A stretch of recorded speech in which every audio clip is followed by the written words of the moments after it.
विलंब आगे बढ़ाते हुए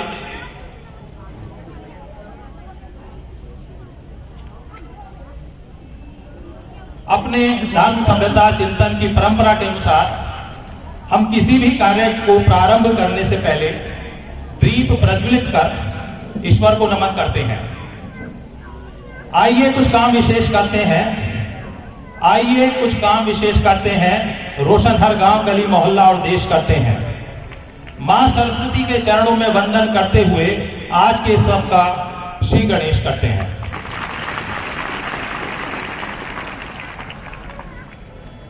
मेरा मंच पर उपस्थित सभी गणमान्य अतिथियों से विनम्र अनुरोध है कि वो विद्या की देवी मां सरस्वती की मूर्ति का माल्यार्पण कर दीप प्रज्वलित कर इस समारोह का विधिवत शुभारंभ करें।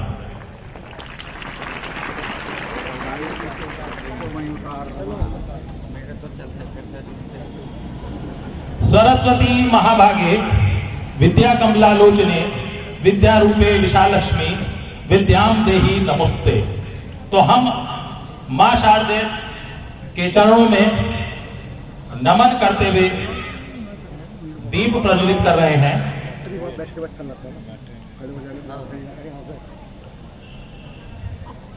हम तो दीप बने झिलमिल तेरे चरणों में जलते हैं। तेरी रहमत के ध्रुव तारे बन पुष्प हृदय में खिलते हैं।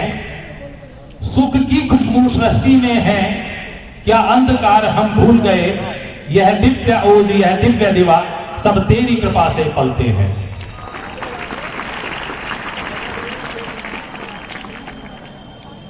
दीप प्रज्वलित कर आइए हम चलते हैं अंधकार से प्रकाश की ओर, पृथ्वी से आकाश की ओर, पदार्थ से सूक्ष्म की ओर, प्राणी से परमात्मा की ओर, अज्ञान से ज्ञान की ओर।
इसी आशा के साथ सभी अतिथियों का धन्यवाद।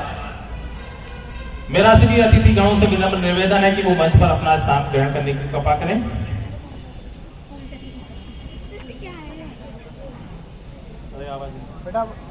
बिल्कुल।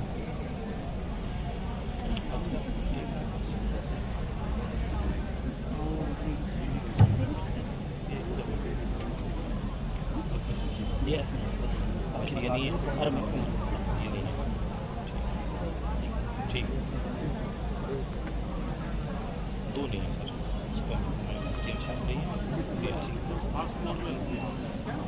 बहुत फास्ट मोड में रखना। हाँ नहीं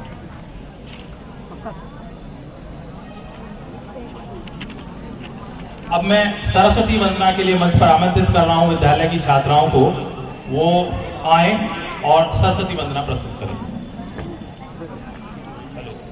हेलो हेलो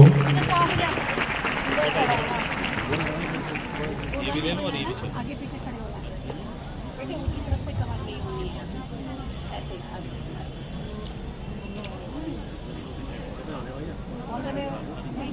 यू। हे शारदे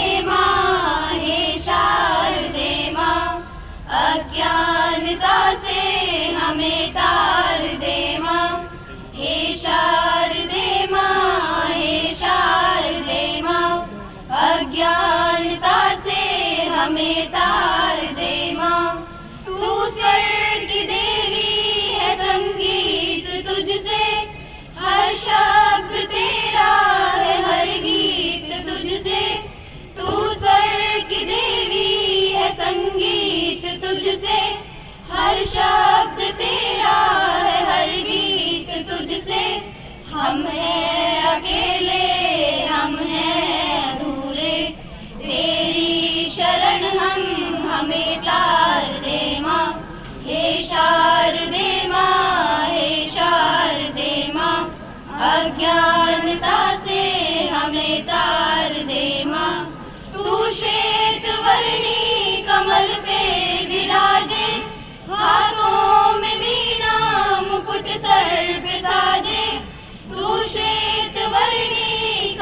पे विराजे, हाथों में वीणा मुकुट सर पे साजे, मन से हमारे मिटा दे अंधेरे, उजालों का हमको संसार दे माँ, हे शारदे माँ, हे शारदे माँ, अज्ञानता से हमें तार दे माँ।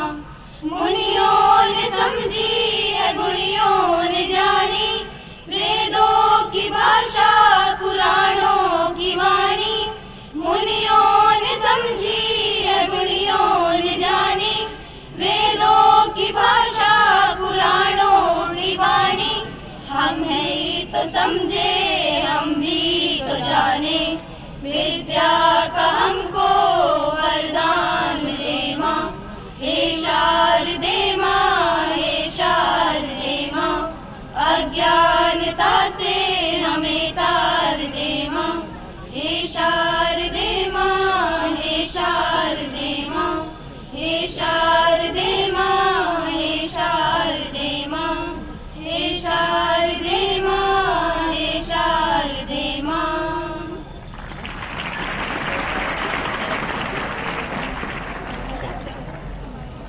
बहुत बहुत धन्यवाद। इन छात्राओं के लिए 2 लाख तालियां हो जाए।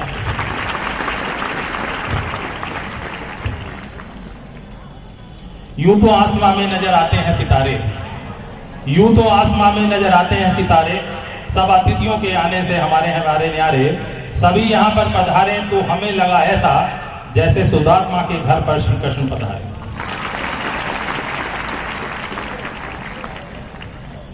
जब इरादा कर लिया ऊंची उड़ान का, जब इरादा कर लिया ऊंची उड़ान का, फिर कद क्या देखना आसमान का। ऐसी ही ऊंची उड़ान भरने वाले प्रेरणा स्रोत अतिथिगण हमारे बीच उपस्थित हैं। अतिथि देवो भव है, हमारी संस्कृति की पुरातन परंपरा है। इसी परंपरा को आगे बढ़ाते हुए एएस इंटर कॉलेज परिवार उनका स्वागत करना अपना पुनीत कर्तव्य समझता है। स्वागत की श्रृंखला में सर्वप्रथम आते हैं हमारे मुख्य अतिथि माननीय श्री सुरेंद्र सिंह जी, जो कि सीनियर आईएएस आयुक्त मेरठ मंडल मेरठ है। आप किसी परिचय के मोहताज नहीं है। बहुत सरल हृदय, कठिन परिश्रमी, विपरीत परिस्थितियों में भी अनुकूल रिजल्ट देने वाले, अनेकों मौकों पर बहुत सारे पुरस्कारों से पुरस्कृत हैं और हमारा सौभाग्य है कि विद्यालय को ऐसे मुख्य अतिथि आज हमें प्राप्त हुए हैं। तो मेरा विद्यालय की प्रबंध समिति के प्रबंधक श्री प्रबंध रस्तोगी जी, पूर्व प्रबंधक और आर्य कन्या इंटर कॉलेज के प्रबंधक प्रमुख समाजसेवी श्री अनुराग डोगली जी और प्रधानाचार्य डॉक्टर मेघराज जी से विनम्र निवेदन है कि वो मुख्य अतिथि जी का माला पहनाकर, अंग वस्त्रम देकर, एक पौधा अर्पित कर और सम्मान चिन्ह, प्रतीक चिन्ह देकर स्वागत करें। बहुत लंबे समय से परंपरा रही है कि हम अपने अतिथियों का पुष्पगुच्छ देकर स्वागत करते हैं, लेकिन हमारे आयुक्त महोदय उस परंपरा में विश्वास नहीं रखते। उनका कहना है कि जो पुष्पगुच्छ बनता है उसमें पॉलिथीन का इस्तेमाल होता है। 1 या 2 दिन बाद वो किसी ना किसी रूप में पॉल्यूशन पैदा करने के लिए हमारे समाज में पहुंच जाती है। वो बहुत जागरूक हैं और उन्हीं के इसी विचार से उत्प्रोत हो प्रधानाचार्य ने, हमारे प्रधानाचार्य जी ने ये निर्णय लिया कि हम किसी को भी बुके या पुष्पगुच्छ नहीं देंगे। इसीलिए हमने उस परंपरा को हटाकर एक पौधा अर्पित किया है, जो इस बात का प्रतीक है कि हम उनकी भावनाओं के अनुरूप कार्य कर रहे हैं। स्वीकृत आमंत्रण किया रखा हमारा मान, कैसे करें कृतज्ञता, स्वागत है श्रीमान। और इनको देख करके, इनके कार्यों को देख करके ये कहना स्वाभाविक है, कर्म करो तो फल मिलता है, कर्म करो तो फल मिलता है। आज नहीं तो कल मिलता है, जितना गहरा अधिक हो कुआं उतना मीठा जल मिलता है। जीवन के हर कठिन प्रश्न का जीवन से ही हल मिलता है। तो इस श्रृंखला को आगे बढ़ाते हुए अब मेरा प्रबंध समिति के उप प्रबंधक श्री शैवाल दुबली जी एवं प्रधानाचार्य डॉक्टर मेघराज जी से अनुरोध है कि वो माला, अंगवस्त्रम, पौधा और सम्मान प्रतीक चिन्ह देकर हमारे विशिष्ट अतिथि श्री शशांक चौधरी जी जो मुख्य विकास अधिकारी मेरठ हैं उनका स्वागत करें।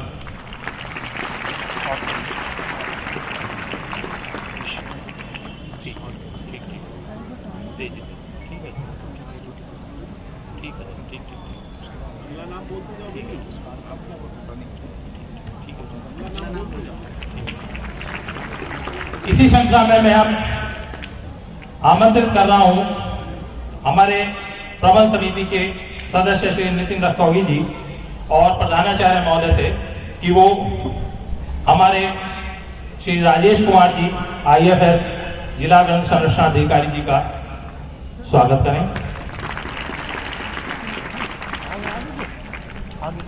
स्वागत की इस अगली कड़ी में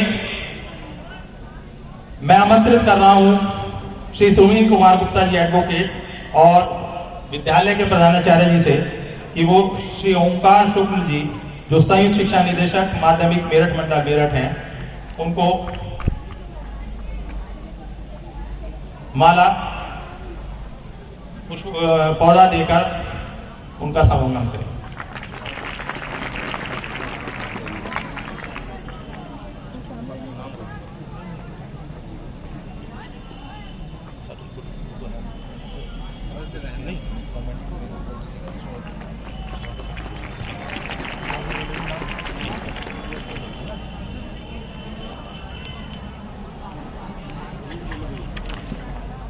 आवाज आई? सभी अतिथियों का एक बार जोरदार तालियों से स्वागत। अब मेरा विद्यालय के प्रधानाचार्य जी श्री मेघराज जी से निवेदन है कि वो अपना स्वागत भाषण दें।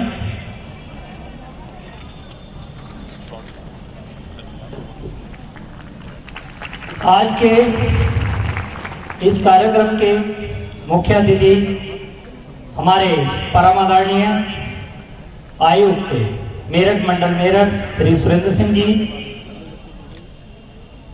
हमारे आज के कार्यक्रम के विशिष्ट अतिथि हमारे मेरठ जनपद के मुख्य विकास अधिकारी आदरणीय श्री शशांक चौधरी जी IAS और हमारे आज के इस कार्यक्रम के विशिष्ट अतिथि मेरठ जनपद के DFO महोदय श्री राजेश कुमार जी IFS तथा माध्यमिक शिक्षा विभाग के संयुक्त निदेशक पद को सुशोभित कर रहे आदरणीय श्री ओंकार शुक्ल जी संयुक्त शिक्षा निदेशक माध्यमिक और हमारे जिला समाज कल्याण अधिकारी आदरणीय मोहम्मद मुश्ताक जी तथा दूर दराज से आए सभी सम्मानित अतिथिगण और प्यारे बच्चे, आज वो शुभ घड़ी है जिसकी कल्पना हमने कभी की नहीं थी। आज वो महान विभूतियां आज हमारे सम्मुख उपस्थित हैं,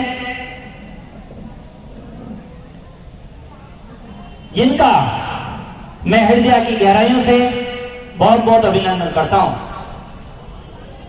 जैसा आप सभी को विदित है कि यह संस्था लगभग 110 साल पूर्व हमारे स्वर्गीय साहू बनारसी दास कौशिक रईस मवाना तथा स्वर्गीय साहू खैराती राम कौशिक रईस मवाना जी के बहुत बड़े समर्पण भाव के द्वारा स्थापित की गई थी और उसे आगे बढ़ाने का दायित्व माध्यमिक शिक्षा सेवा चयन बोर्ड के द्वारा 8 जनवरी को मुझे हमारे आदरणीय प्रबंध समिति के द्वारा दिया गया।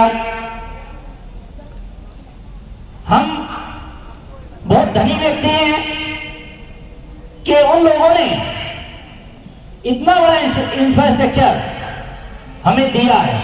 हम आज ये कहें कि हम इस संस्थाओं में ये कर सकते हैं, ये कर सकते हैं, तब कर सकते हैं जबकि उन्होंने संस्था दी है हमें। आज दूसरा गर्व का विषय ये है, मैं और हमारी प्रबंध समिति की तरफ से जो हमारे मंचासीन अतिथि हैं उन सभी का हृदय की गहराई से बहुत बहुत अभिनंदन करता हूं कि ये हमारा सौभाग्य है कि आपके चरण इस संस्था में पड़े हैं और आपके चरणों के पढ़ने के बाद ये 100% संस्था फले फूलेगी और ऊंचाइयों को छुएगी। यही आशीर्वाद हमें हमेशा मिलता रहे, क्योंकि हमारे परम आदरणीय आयुक्त महोदय बहुत ही प्रैक्टिकल बात करते हैं और उनका अनुसरण करना हमारा दायित्व भी है। हम उनसे बहुत छोटे हैं और छोटे उनके प्रेरणा पर हम चलना चाहते हैं। अभी एक मीटिंग सर ने ली थी और उस दिन सर ने कहा था कि जब स्वागत सम्मान में मुझे बुके दिए जाते हैं तो मुझे खुशी नहीं मिलती। तो वही आदरणीय आयुक्त महोदय के अनुसरण करते हुए ये निर्णय लिया कि हम उस परंपरा को आज आयुक्त महोदय के माध्यम से ही एक प्रारंभ करना चाह रहे हैं नया, कि हम कभी भी किसी को इस संस्था में बुके देकर उसका स्वागत नहीं करेंगे। एक जो पौधा देकर हम उसका जो स्वागत करेंगे, क्योंकि वास्तविकता में प्रैक्टिकल बात है कि उस पन्नी को 2 मिनट में फाड़कर फेंक दिया जाता है और वो पुष्प बहुत जो प्यारे होते हैं, जो सुंदर होते हैं, वो एक दिन के बाद मुरझा जाते हैं। वो पौधे पर लगे हुए अच्छे लगते हैं। और मैं सभी अतिथियों से पुनः आग्रह करूंगा कि भविष्य में जब भी आपके पास हमारे इस छोटी सी संस्था के लिए समय हो तो आपके चरण यहाँ पढ़ते रहें, तो ये हमेशा दिन प्रतिदिन प्रगति करती रहेगी और आपका आशीर्वाद हमेशा मिलता रहे। देखिए आज आयुक्त सर यहाँ हैं, कल कहीं और होंगे, किसी और बड़े पद पर होंगे, पर हम ये चाहते हैं आप कहीं भी हो, जितने भी मंच आसीन अतिथि हैं, इन पर मेरा एक छोटा सा अधिकार है कि मैं इनका सबसे छोटा भाई भी हूँ। इसलिए मैं जिद के रूप में भी कभी कभी जिद कर लेता हूँ कि हाँ मुझे आपकी आवश्यकता है, और वास्तव में मुझे पूरे आजीवन आपकी आवश्यकता रहेगी। आपका जो हाथ है वो मेरे हमेशा सर पर रहना चाहिए। इसी के साथ जितने भी अतिथिगण इस कार्यक्रम में उपस्थित हैं, मैं हृदय की गहराइयों से और विद्यालय परिवार की तरफ से आपका हार्दिक हार्दिक अभिनंदन करता हूं। जय हिंद, जय भारत। अब मैं स्वागत गान के लिए आमंत्रित कर रहा हूं विद्यालय की छात्राओं को, वो आए और अतिथियों के सम्मान में स्वागत गीत प्रस्तुत करें।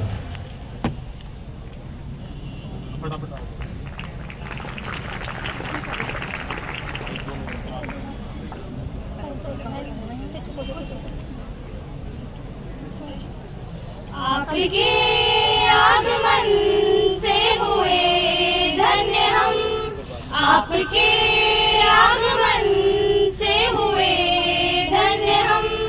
स्वागतम स्वागतम स्वागतम स्वागतम, आपके आगमन से हुए धन्य हम, आपके आगमन से हुए धन्य हम। स्वागतम स्वागतम स्वागतम स्वागतम, विद्यालय की धरा आह्लादित हुई, विद्यालय की धरा आह्लादित हुई। छा गई है खुशी, मिट गया सारा गम, छा गई है खुशी, मिट गया सारा गम। स्वागतम स्वागतम स्वागतम स्वागतम, आपके आगमन से हुए धन्य हम, आपके आगमन से हुए धन्य हम। स्वागतम स्वागतम स्वागतम स्वागतम। सत्सवर के मनोभाव खिलते गए, सत्सवर के मनोभाव खिलते गए। है संजोए ये मासूम अल्फाज हम, है संजोए ये मासूम अल्फाज हम। स्वागतम स्वागतम स्वागतम स्वागतम। आपके आगमन से हुए धन्य हम, आपके आगमन से हुए धन्य हम। स्वागतम स्वागतम स्वागतम स्वागतम।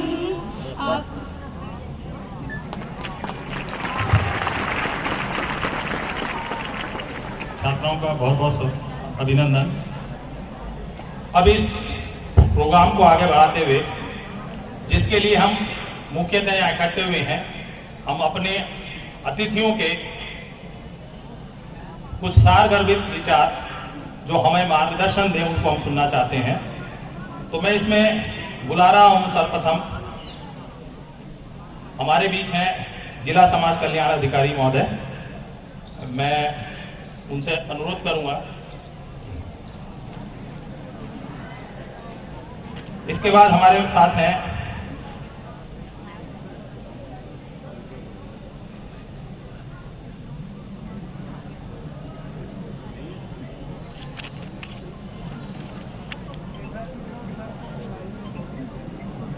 केवल सर को, दो को। चलिए इस प्रोग्राम को थोड़ा शॉर्ट करते हुए, क्योंकि आयुक्त महोदय आपको गर्मी में बैठ के देखकर आपकी भावनाओं को देख रहे हैं, तो मेरा अनुरोध है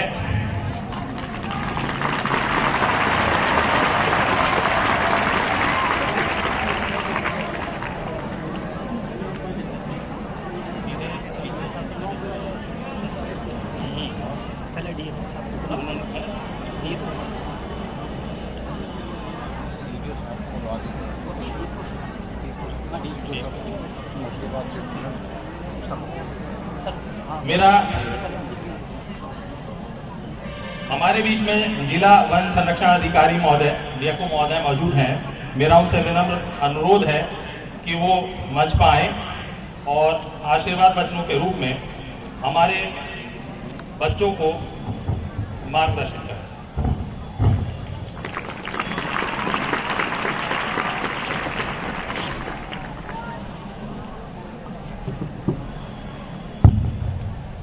मंच पर आसीन मंडलायुक्त महोदय, सीडीओ महोदय, जेडी सर और बाकी जितने भी मंच पर आसीन सम्मानित व्यक्ति हैं, साथ में बच्चों सभी का आपको बहुत बहुत अभिनंदन कि आप इतना अच्छा स्कूल आप लोगों का है। ये कैंपस देखने में ही ग्रीन स्पेस दिखाई देता है। आपके पीछे कितना अच्छा वृक्ष खड़ा हुआ है, अच्छा लगता है ना। नीम का वृक्ष है, आप ही लोगों ने संयोजा है उसको, आप ही लोगों ने उसको पानी दिया होगा और आप लोगों को वो छाया भी दे रहा है। अभी धूप लग रही है ना सब लोगों को। अगर यहाँ पे एक दो पौधे और होते तो धूप नहीं लगती, नहीं। तो वृक्ष का महत्व जो है आप सब लोग जानते हैं, आपको टीचर्स सिखाते हैं। केवल वृक्ष नहीं, नेचर की और बहुत सारी चीजें आपको इस कैंपस में दिखाई देंगी। 110 साल पुराना आपका कॉलेज है, 110 साल की कहानियां इसमें सारी हैं। आपका पीछे फील्ड है, आपका एग्रीकल्चर फील्ड जो कॉलेज के नाम है उसमें खेती होती है। आपका एक छोटा सा क्यारी है, आपका गार्डन है, आपके द्वारा लगाए हुए पेड़ पौधे आसपास में जो भी हैं। तो ये सब आपके लिए क्या क्या आपको दिखाते हैं, आपको नेचर के साथ मिलकर रहना है ना। अभी आपको गर्मी लग रही है, अच्छा नहीं लग रहा है ना, ऐसा ही है ना। आप लोगों ने सबने क्लाइमेट चेंज का नाम सुना होगा, सुना है सबने। क्लाइमेट चेंज हो रहा है तो आप ही लोगों के लिए नेगेटिव चीज है, उसमें आप लोगों का क्या कंट्रीब्यूशन हो सकता है। अभी जैसे मंडलायुक्त सर ने एक इनिशिएटिव लिया कि कोई भी पॉलिथीन का यूज नहीं करेंगे, जो स्वागत के लिए पॉलिथीन का यूज नहीं करेंगे। जब सर कर सकते हैं तो आप लोग भी कर सकते हैं। आप लोग पॉलिथीन को से नो कर सकते हैं ना, पॉलिथीन का यूज बिल्कुल बंद कर सकते हैं। जैसे आपको टीचर्स सिखाते हैं ऐसे ही बस आपसे छोटी सी चीज हम मांगने आए हैं, इतना तो आप दे सकते हैं हम लोगों को। आप प्लास्टिक का यूज जितना कम से कम हो सकता है उतना कम से कम करेंगे। सब वादा करते हैं? चलिए बहुत अच्छे बच्चे हैं आप लोग, बहुत अच्छे से पढ़ाई कर रहे हैं और मैं इस चीज़ के लिए आपको बधाई देता हूँ। जितना डिसिप्लिन में आप लोग बैठे हुए हैं इतनी गर्मी में, ये आपका डिसिप्लिन शो करता है, आपके टीचर्स की मेहनत शो करता है। ऐसे डिसिप्लिन से आपको एजुकेशन भी आगे जो पढ़ाई आप कर रहे हैं वो करते रहें। जैसे आपका ये प्रोग्राम जो है 12वीं के बच्चों के लिए है, 12वीं के बच्चे विदाई प्रोग्राम है ये आपका, है ना। विदाई आप लोगों की स्कूल से जरूर हो रही है, लेकिन आपका जो स्कूल की तरफ अटैचमेंट है, आपको स्कूल में जो शिक्षाएं मिली हैं वो आप आगे भी उसका अनुसरण करेंगे। आप दूसरे कॉलेज में जाएंगे, आगे बढ़ेंगे, कुछ ना कुछ जॉब करेंगे, कुछ ना कुछ बिजनेस करेंगे। तो जो वैल्यूज आपको दी गई हैं यहाँ पे, जो आपको सिखाया गया है वो आप दूसरों को भी सिखाएंगे, ठीक है ना। और आपका इंग्लिश मीडियम स्कूल यहाँ पर स्टार्ट हो रहा है, बहुत ही अच्छा इनिशिएटिव है स्कूल एडमिनिस्ट्रेशन का कि जो समय के साथ में इंग्लिश मीडियम स्कूल आप लोगों के लिए ला रहे हैं, क्योंकि आने वाले दिनों में आपको कंपटीशन बाकी बच्चों से करना है। आप ये कभी ना सोचें कि आप किस स्कूल में पढ़ रहे हैं जो प्राइवेट स्कूल से कम है। आप लोगों में सब में कुछ ना कुछ प्रतिभा होती है, सब में कुछ ना कुछ एक अच्छा पॉजिटिव पॉइंट होता है, उसको आप पहचानिए और उसी पे काम कीजिए। 12वीं के बाद आपको क्या पढ़ाई करनी है, क्या आगे करना है, अब आप उतने बड़े हो चुके हैं, उसकी हेल्प के लिए आपके पास टीचर्स उपलब्ध हैं, आपके प्रिंसिपल महोदय हैं। आप उनसे डिस्कस करें कि आपको आगे करना क्या है, जीवन में करना क्या है। 12वीं तक स्कूल में आप पढ़ लिए, आपका कैरियर किस हिसाब से बन सकता है। जैसे हम लोगों को भी अपने टीचर्स ने ही गाइडेंस दिया कि आपको ये पढ़ना चाहिए, आपको ये जॉब करना चाहिए, आपको इस तरीके से जीवन व्यतीत करना चाहिए जिससे कि आगे आपका जीवन अच्छा हो। सभी लोग ऐसा बनना चाहते हैं ना, जो मंच पे आसीन लोग हैं, सभी ने कुछ ना कुछ किया है, कुछ अचीवमेंट किया है ना। तो जैसे आप लोग मेहनत करते आए हैं वैसे ही मेहनत आप करेंगे। और as a DFO divisional forest officer, आपका जो एरिया है हस्तिनापुर वाला बहुत अच्छा एरिया है।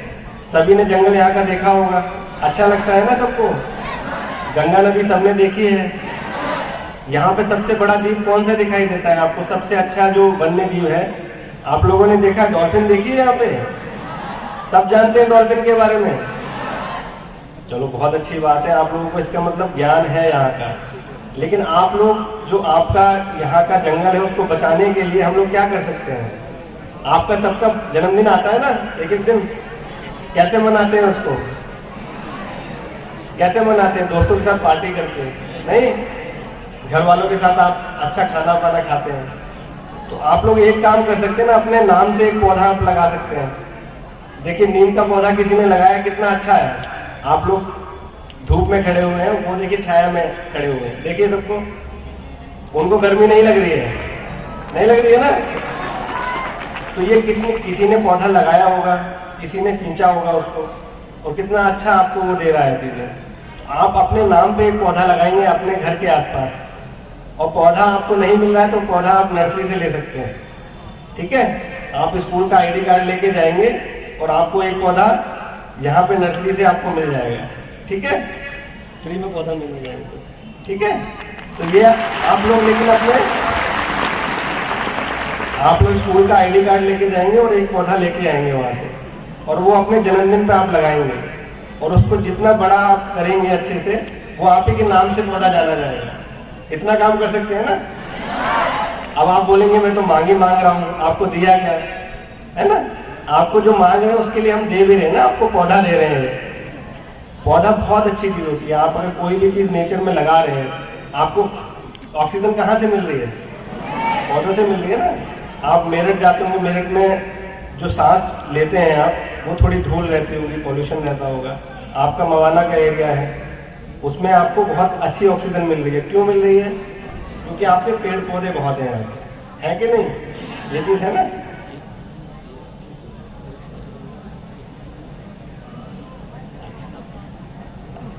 आपके प्रिंसिपल महोदय ने एक छोटा सा इनिशिएटिव इस चीज में लिया है कि जैसे कि पौधे की समस्या कई जगह रहती है कि अच्छा काम आप लोग करते हैं, जो अच्छा काम करता है समाज में उसको पौधे फ्री में वितरण हो सके, उसके लिए एक नर्सरी का कॉन्सेप्ट इन्होंने प्रपोज किया है। तो उसमें डिपार्टमेंट की तरफ से हम लोग हेल्प करेंगे और आपके कैंपस में ही कोशिश करेंगे कि एक नर्सरी हम लोग एस्टेब्लिश करें, ताकि आप देख सकेंगे छोटे पौधे किस तरीके से उसको उगाया जाता है, कितनी मेहनत उसमें लगती है। जो यहाँ के कर्मचारी, फॉरेस्ट के कर्मचारी हैं, वो क्या काम करते हैं। आप देखते होंगे पुलिस के कर्मचारी काम करते हैं, आपको दिखाई देता होगा आपको, लेकिन वन विभाग के कर्मचारी नहीं दिखाई देते हैं ना, दिखाई देते हैं। वो ऐसा काम कर रहे हैं कि आपकी जो खुली हुई प्रॉपर्टी है, ये तो सबकी प्रॉपर्टी है ना जंगल, उसका सुरक्षा के लिए है। वो वन्य जीव तो सबके लिए हैं, सबको देखने में अच्छा लगता है ना, तो वो उसकी सुरक्षा करते हैं। ऐसे ही आपके कैंपस में एक नर्सरी खुल जाएगी तो आप उससे अटैच रहेंगे, उसको सीखेंगे अच्छे से, है ना। तो आपके लिए वो अच्छा कॉन्सेप्ट है, वो हम लोग हेल्प करेंगे उसमें कि यहाँ पर आपके कैंपस में खुल पाए वो।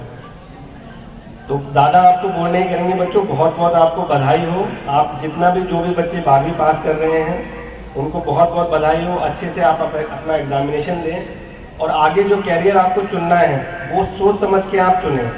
जो भी कॉलेज में आपको पढ़ाई करनी है या जो भी आपको आगे करना है उसके लिए अच्छे से गाइडेंस लें।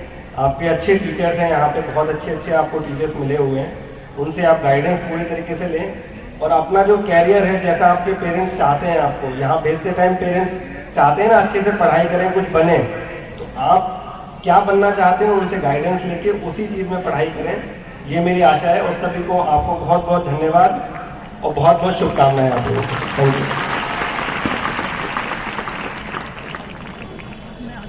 डीएफओ महोदय का बहुत बहुत धन्यवाद।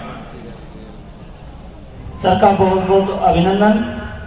और ये भी हमारे आयुक्त सर की ही प्रेरणा है और हमारा विद्यालय प्रबंध समिति का निर्णय है कि 1 एकड़ जमीन एएस इंटर कॉलेज विद्यालय परिवार वन विभाग को नर्सरी खोलने के लिए उपलब्ध कराएगा।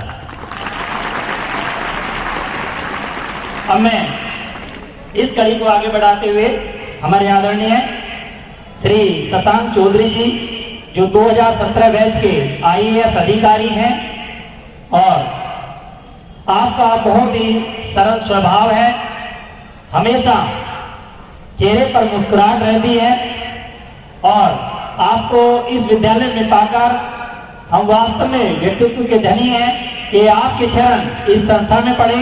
ऐसे व्यक्तित्व को मैं मंच पर चाहता हूं कि वो अपने आशीष वचन से जो आगे आने वाले समाज के नए प्रेरणा रूप परिवर्तित करने वाले हैं उन्हें मोटिवेट करें कि आप बहुत ही मेहनत के साथ यहाँ तक पहुंचे हैं, तो ये भी आपकी तरह आपके दिखाए हुए रास्ते पर चलें। और सर की जो धर्मपत्नी है वो भी मुख्य विकास अधिकारी हापुड़ के पद को सुशोभित कर रही हैं।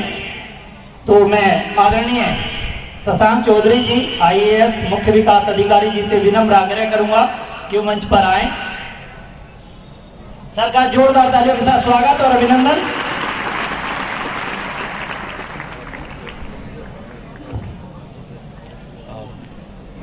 इस आयोजन में उपस्थित परमादरणीय आयुक्त महोदय, डीएफओ महोदय एवं अन्य अधिकारीगण, मंचासीन प्रबंध समिति के अध्यक्ष एवं अन्य सदस्यगण, इस स्कूल के सभी सम्मानित अध्यापकगण, प्रिंसिपल महोदय एवं हमारे सामने बैठे सभी हमारे छात्र, सबसे पहले तो आप सभी को बहुत बहुत शुभकामनाएं, आप सभी को बहुत बहुत अभिनंदन। आप इतनी धूप में भी बहुत ही डिसिप्लिन के साथ और बहुत ही हर्ष के साथ हम सभी को सुन रहे हैं। आपका उत्साह बिल्कुल कम नहीं हो रहा है।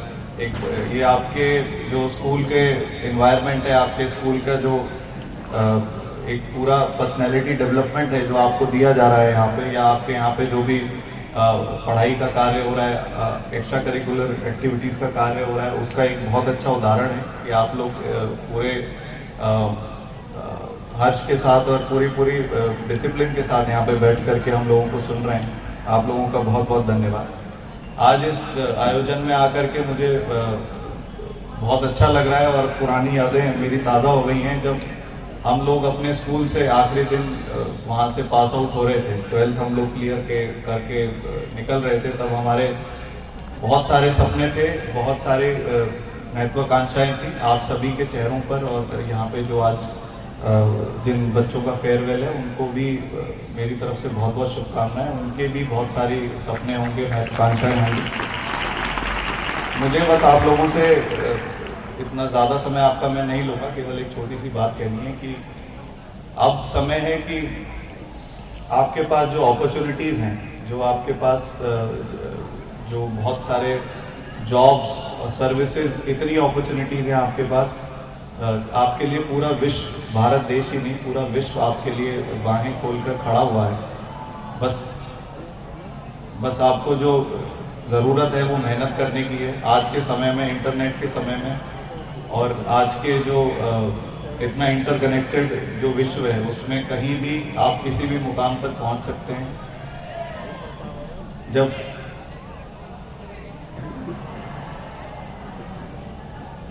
दे दीजिए पानी दे दीजिए। आज के समय में जब गूगल के, माइक्रोसॉफ्ट के और अमेरिका की इतनी सारी कंपनियों के सीईओ जो सबसे बड़े पद पर हैं, वो जब इंडियंस हैं, तो मैं समझता हूँ कि आप में से भी बहुत सारे बच्चे ऐसे होंगे जो आने वाले भविष्य में बड़ी बड़ी, भारत देश में ही नहीं पूरे विश्व में बड़ी बड़ी कंपनियों पर, बड़े बड़े पदों पर आसीन होंगे। और आप आज के दिन आपके स्कूल में जो इंग्लिश मीडियम के 6th to 9th का नया जो इंग्लिश मीडियम के नए कोर्स स्टार्ट हो रहे हैं, उसके लिए भी बहुत बहुत शुभकामनाएं। ये दिखाता है कि स्कूल लगातार अपने को अपग्रेड कर रहा है, आने वाले समय में, आने वाली परिस्थितियों के लिए अपने आप को अपग्रेड कर रहा है। प्रबंध समिति से और यहाँ के प्रिंसिपल साहब से मैं अनुरोध करूँगा कि लगातार अपने, जैसा उनका इनोवेशन उन्होंने लगातार हम मेरे साथ काम करते हुए स्वीप में, मतदाता जागरूकता में, अभ्युदय योजना में एवं अन्य जो भी काम उनको दिए जाते हैं, उसमें वो अपना इनोवेशन दिखाते हैं। स्कूल के डेवलपमेंट में भी उसको लगातार दिखाते रहें। आज के समय में जहाँ डिजिटल एजुकेशन का समय है, डिजिटल एजुकेशन को भी स्कूल में इंट्रोड्यूस किया जाए, इंटरनेट को इंट्रोड्यूस किया जाए। उसके माध्यम से जितने डिजिटल प्लेटफॉर्म्स हैं, उनके माध्यम से पढ़ाई लिखाई, लेखन, अभ्यास, इन सब की एक्टिविटीज़ यहाँ पे शुरू की जाएं, जिससे मैं समझता हूँ कि बच्चे जो पढ़ने में उनका जो उत्साह है वो दुगना तिगना हो जाएगा। आप सभी को मेरी तरफ से बहुत बहुत बधाई, बहुत बहुत शुभकामनाएं। Thank you.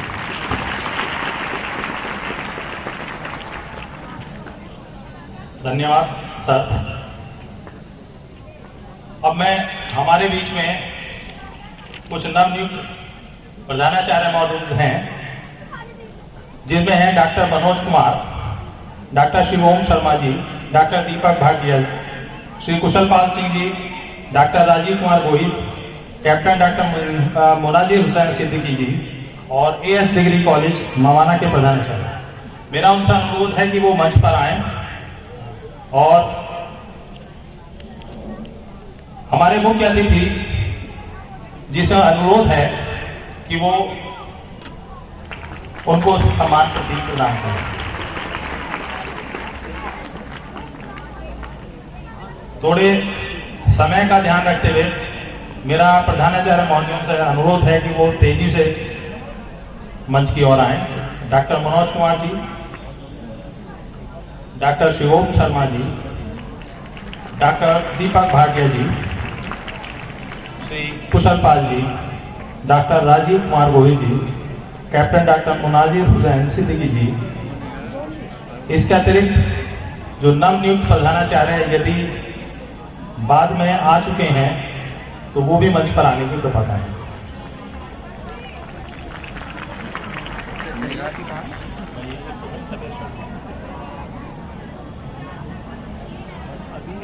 खड़े हैं, उसको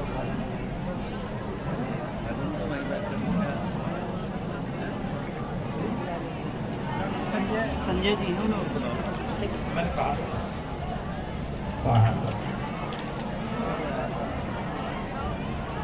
सभी बिना बात नहीं,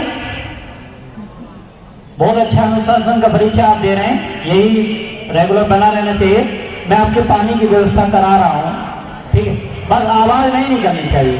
डॉक्टर संजय जी हैं, डॉक्टर संजय जी हमारे बीच हैं, प्रधानाचार्य जी मंच पर आ जाएं।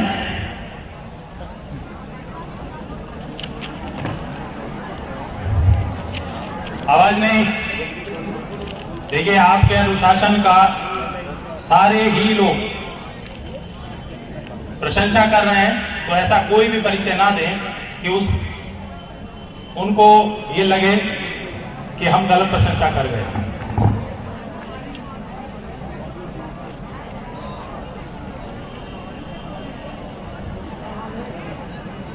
मेरा अपने साथियों से अनुरोध है कि इसके बाद इनॉग्रेशन सेरेमनी है, उसके लिए तैयारी रखें।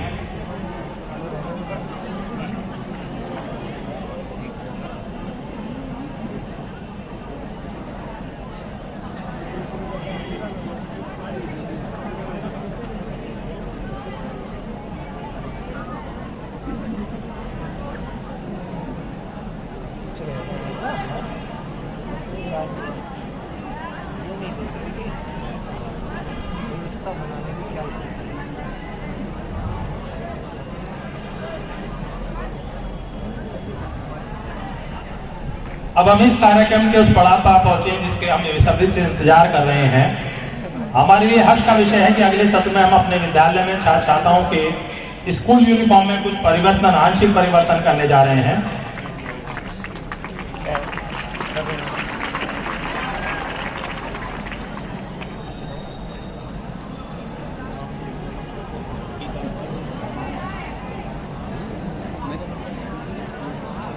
विद्यालय की यूनिफॉर्म में हम आंशिक परिवर्तन करने जा रहे हैं। तो मेरा विनम्र अनुरोध है प्रधानाचार्य महोदय से कि वो लड़का बुलाना, एक लड़की बुलाना। अच्छा, ठीक है। मतलब किसी को उठा लो। मेरा अनुरोध, एक गर्ल्स में से आ जाइए ऊपर, एक से आइए। आवाज नहीं।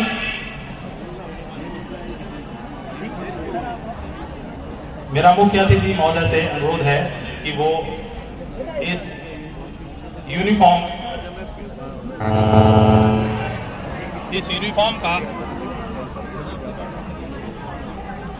यूनिफॉर्म का अनावरण करें।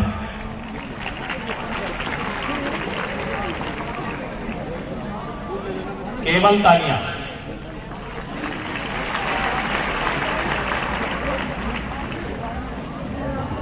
आवाज नहीं। ये सब आपके पास आने वाला है, यूनिफॉर्म आपके लिए ही है, तो इसलिए आप अवेटेड देख रहे हैं इसको। जो ये विद्यालय की छात्रा के हाथ में है, ये गर्ल्स की यूनिफॉर्म में परिवर्तन हुआ है आंशिक, और बॉयज की जो हाथ में है उसमें आंशिक परिवर्तन हुआ है। ठीक है। विद्यालय, आवाज नहीं, जोरदार तालियां। जैसा कि हमारे सीईओ महोदय ने भी कहा कि विद्यालय में शैक्षिक वातावरण में परिवर्तन होना चाहिए, तो इसी साल से हम अपने विद्यालय में अंग्रेजी माध्यम की कक्षाएं विधिवत सुचारू रूप से प्रारंभ करने जा रहे हैं। हम अपने विद्यालय में सस्ती, उत्तम एवं प्रतिस्पर्धी शिक्षा उपलब्ध कराने के लिए प्रतिबद्ध हैं।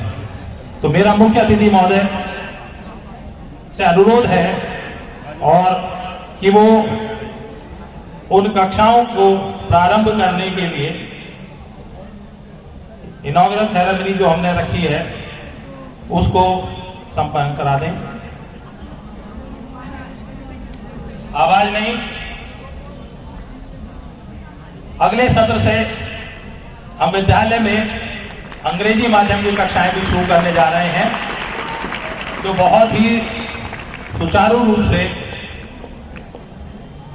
जिसका अलग रूप आपको दिखाई देगा।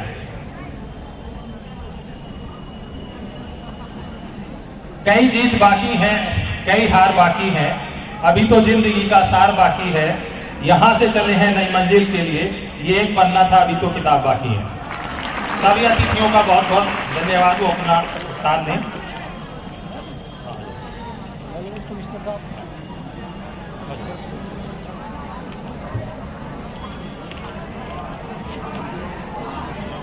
हमारे आज के इस कार्यक्रम के मुख्य अतिथि परम आदरणीय श्री सुरेंद्र सिंह जी, सीनियर IAS आयुक्त मेरठ मंडल मेरठ। आपके वैसे आप स्वयं ही अपने आप में एक अपना परिचय है, आप किसी परिचय के मोहताज नहीं हैं, परंतु आज ये हमारा सौभाग्य है कि आपके चरण इस संस्था में पड़े हैं। ये निश्चित रूप से संस्था हमेशा फलेगी फूलेगी। आप मूल रूप से मथुरा के रहने वाले हैं तथा आपका जन्म एक किसान परिवार में हुआ है। आप 2005 के IAS अधिकारी हैं और आप MSc जियोलॉजी से। आप मेरठ में भी ज्वाइंट मजिस्ट्रेट तथा कलेक्टर के पद पर कार्य कर चुके हैं। आपने CDO के पद को भी आगरा में सुशोभित किया है और उनके साथ DM भदोई, बलरामपुर, फिरोजाबाद, मुजफ्फरनगर में भी और शामली में भी आपने DM के पद को सुशोभित किया है। उसके बाद आप DM प्रतापगढ़ भी रहे और special secretary of the UP government Lucknow में आपने अनेकों बार कार्य किया है। मिशन डायरेक्टर स्किल डेवलपमेंट में आपने कार्य किया है और आप उसके बाद DM उन्नाव, बरेली, कानपुर, वाराणसी और उसके बाद मुख्यमंत्री जी के मुख्य सचिव और निजी सचिव के रूप में भी आपने कार्य किया है और आप वर्ष 2021 से मेरठ के आयुक्त पद को सुशोभित कर रहे हैं। आपके बारे में तो मैं सुबह से शाम तक बोलता रहा हूं तो वो कम होगा, परंतु मैं चाहूंगा क्योंकि सभी आप सभी की जिज्ञासा है कि सर से जैसे हम प्रेरणा पा रहे हैं, उनके बताए हुए रास्ते पर हम चलना चाह रहे हैं, उसी तरीके से आप भी सर के जैसे बने, सर के जैसे बनने का प्रयास करें। और मैं बताऊं कि कहने की बात नहीं, ईमानदारी और कार्यशैली में पूरे भारत में आपको जाना जाता है। एक छोटा सा एग्जांपल मैं दे रहा हूं, कितना बड़ा दिल आपका है। आपने अभी कुछ ही समय पहले अपने घर को लाइब्रेरी के रूप में परिवर्तित कर दिया। जो मूल घर है सर का, जो मूल गांव है मथुरा में, वो सर ने एक लाइब्रेरी के रूप में स्थापित कर दिया। और मुख्यमंत्री अविद्या योजना में मेरा सौभाग्य रहा कि आपने मुझे दायित्व दिया और बहुत कुछ सीखा मैंने आपसे। जब उसमें कुछ गड़बड़ होने लगी तो जब मैं सर के पास पहुंचा कि सर ये सिस्टम में कुछ गड़बड़ है, सर ने कहा बुलाओ, मैं भी यहां से जेल भेज देता हूं। जो भी गड़बड़ करेगा उसे यहां से जेल भेज देता हूं। और ये एक सर का सेंटेंस मुख्यमंत्री अविद्या योजना में 1 साल में सर के दिशा निर्देशन में 85 बच्चों ने सफलता हासिल की है। इसका श्रेय मात्र कमिश्नर सर को जाता है। दूसरी बात, मात्र 1 साल का खर्चा, कई फंक्शन कराए, उसमें मात्र हमने जो खर्च किया है वो 11,500 रुपए एक बार कमिश्नर सर का लेक्चर था, उसमें 400 बच्चों को रिफ्रेशमेंट दिया था। सर से हमने बहुत कुछ सीखा। वेबसाइट का कोई फंड नहीं आता, मैंने कहा सर वेबसाइट के लिए पैसे चाहिए, सर ने कहा ये लीजिए। अपनी जेब से देने वाले बहुत कम व्यक्ति मिलेंगे, दिए तो मुझे भी एक प्रेरणा मिली। उसी दिन मैंने मन बना लिया कि अविद्या के लिए जितना मैं खर्च कर सकता हूं अपने वेतन से, मैं भी कुछ प्रतिशत करूंगा। ये प्रेरणा मुझे सर से मिली और मैं चाहता हूं कि हमेशा आशीर्वाद मिलता रहना चाहिए और मैं एक भी क्षण नहीं खोना चाहता। मैं परम आदरणीय आयुक्त महोदय तो चाहता हूं कि मंच पर आए और एक एक बात आप बहुत ही शांति प्रिय वातावरण में सुने और इतने जोरदार तालियों के साथ सर का स्वागत करें। सर को लगे कि वास्तव में आप AS इंटर कॉलेज के छात्र छात्राएं हैं।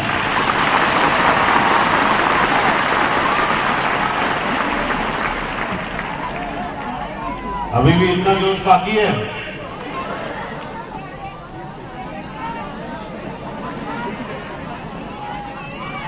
सब तक पानी पहुंचेगा। अगर आप ऐसे बोलोगे तो किसी तक नहीं पहुंचेगा। अभी तक आपने जो अनुशासन बनाया है उसकी तारीफ मंच पर बैठने वाले सभी अतिथियों ने की। देखिए, नाम बनने में बहुत देर लगती है और बदनाम होने में बिल्कुल भी देर नहीं लगती है। तो इसलिए अभी तक जो आपने जिस अनुशासन का परिचय दिया है उसको ठेस नहीं पहुंचनी चाहिए। जो लोग देख रहे हैं कि पानी किधर आएगा, वो देखने से भी नहीं पहुंचेगा, वो जब अपने आप आएगा ना तभी पहुंचेगा। मंच पर उपस्थित इस एएस इंटर कॉलेज के प्रबंधकगण, अध्यक्षी, प्रिंसिपल साहब, सीडीओ मेरठ, डीएफओ मेरठ और अन्य सम्मानित अतिथिगण, सामने मेरे बैठे हैं बहुत ही प्यारे बच्चे, कुशाग्र बच्चे, अनुशासित बच्चे,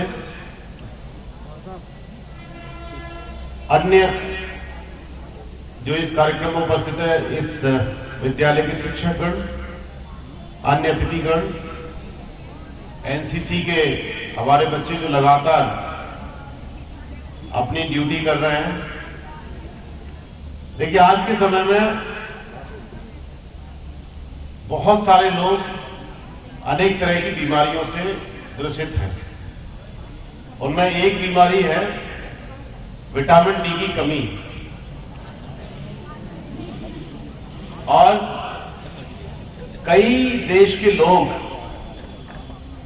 अपने आप को दुर्भाग्यशाली मानते हैं कि उनके देश में धूप कम निकलती है और इसलिए लाखों करोड़ों रुपए खर्च करके वो ऐसे देशों में जाते हैं। अगर एक भी बच्चा बात करेगा तो मैं स्टेज से बिल्कुल बात नहीं करूंगा। अगर आप चाहते हैं कि मैं न बोलूं तो आपको थोड़ी देर शांत रहना होगा। देखिए, जब व्यक्ति थका हो, परेशान हो, तो उसके बोलने में भी ना ऊर्जा खर्च होती है। तो अपनी ऊर्जा को संरक्षित करिए। एक बच्चा भी अगर बोलेगा तो मैं नहीं बोलूंगा, ये ध्यान रखिएगा। Thank you. तो बहुत सारे लोग भूमध्य सागर के किनारे और तमाम ऐसे देश जिनको हम ट्रॉपिकल कंट्री कहते हैं, उनके बीचेस पे सिर्फ और सिर्फ धूप सेकने जाते हैं और एक एक महीने की छुट्टी लेके। हमें इस बात का सौभाग्य महसूस करना चाहिए कि ये जो धूप है हमारे देश में भरपूर मिलती है।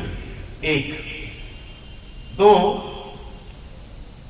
कभी आपने सोचा है कि आज से कुछ दशक पहले लोग अपना 90% समय दिन का धूप में ही निकालते थे, चाहे वो खेती का काम हो, चाहे वो मजदूरी हो, चाहे अन्य कोई काम।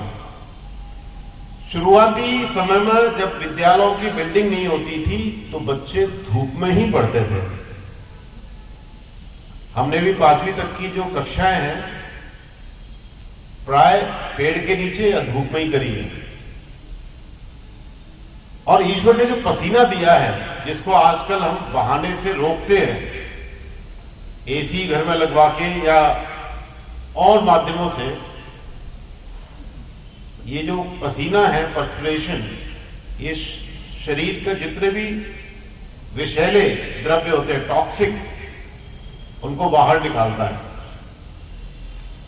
तो धूप फायदेमंद है या नहीं? और पसीना निकलना जरूरी है कि नहीं? तो बोलो भारत माता की, भारत माता की, भारत माता की।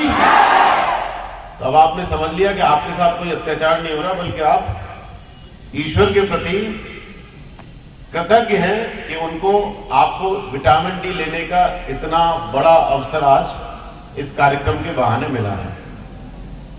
हम सबको, जितने अधिकारी हैं जो कार्यालय में बैठते हैं, एसी में बैठते हैं, गाड़ी में बैठते हैं, फिर दोबारा से बात करनी शुरू कर दी है, बिल्कुल भी नहीं।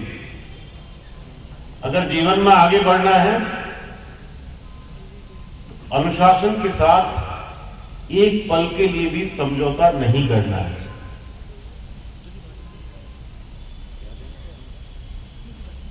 रेगिस्तान में रहने वाले लोगों को देखिए कि उनको पानी कितना नसीब होता है। विश्व में कई सारे रेगिस्तान हैं, सहारा है, अटाकामा है, आपके ऑस्ट्रेलिया में गिब्सन है, सिम्पसन है, इस इंडिया में थार है या कालाहारी है। पानी का नाम निशान नहीं है, तो अपने एक शक्ति विकसित करिए कि थोड़ी देर बिना पानी के भी रह सके। ये भी एक प्रकार का इम्तिहान है और जिंदगी समय समय पर आपसे इम्तिहान लेती रहेगी और उस इम्तिहान में हमें अपने दृढ़ निश्चय के साथ सफलता हासिल करनी है। आज मैं बेहद खुश हूं कि बड़े दिनों बाद इतने स्टूडेंट्स के साथ में आपका खराब हो चुका है कि नहीं? जरा हमारे वाला माइक ले आओ भाई गाड़ी से।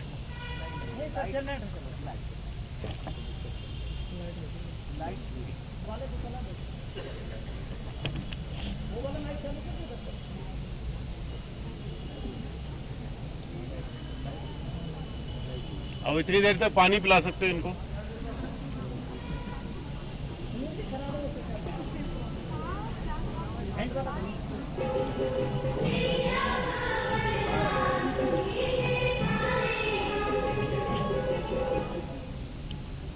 चलिए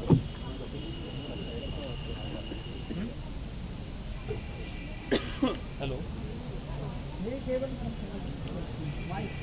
ये रहा एक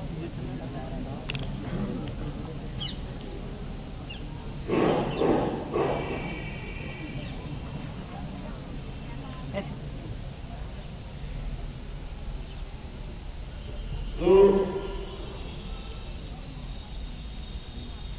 जिस तरीके से बीच में बिजली चली गई, आपकी बिजली नहीं जानी चाहिए, आपका करंट बरकरार रहना चाहिए, तब आप सफलता पाओगे जीवन में।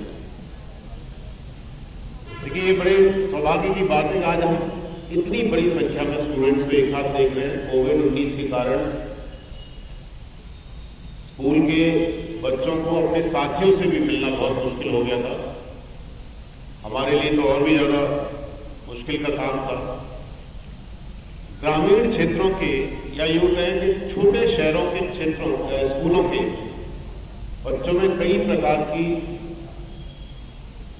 ऐसी भावनाएं होती हैं जो उनकी प्रगति में और उनकी सफलता में बाधक होती हैं। कितने बच्चे हाथ खड़े करेंगे ये मानते हैं कि इंग्लिश मीडियम लाइफ में बहुत जरूरी है? जरा हाथ खड़े करो। और अब वो हाथ खड़े करो कि नहीं हिंदी मीडियम भी पर्याप्त है, इंग्लिश मीडियम की कोई जरूरत नहीं है।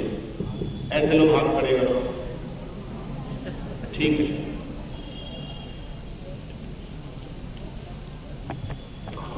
ऐसे बच्चे हाथ खड़े करो जिनको लगता है कि जीवन में आगे बढ़ने के लिए ट्यूशन और कोचिंग बहुत जरूरी है, उसके बिना काम नहीं हो सकता।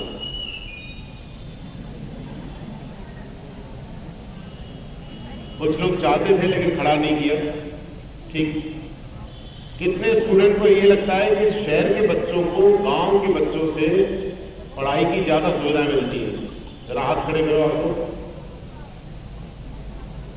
अच्छा, कितने बच्चे मानते हैं गांव के बच्चे शहर वालों से ज्यादा होशियार होते हैं? और कितने बच्चे ये मानते हैं कि गांव के बच्चे शहर वालों से ज्यादा होशियार होते हैं?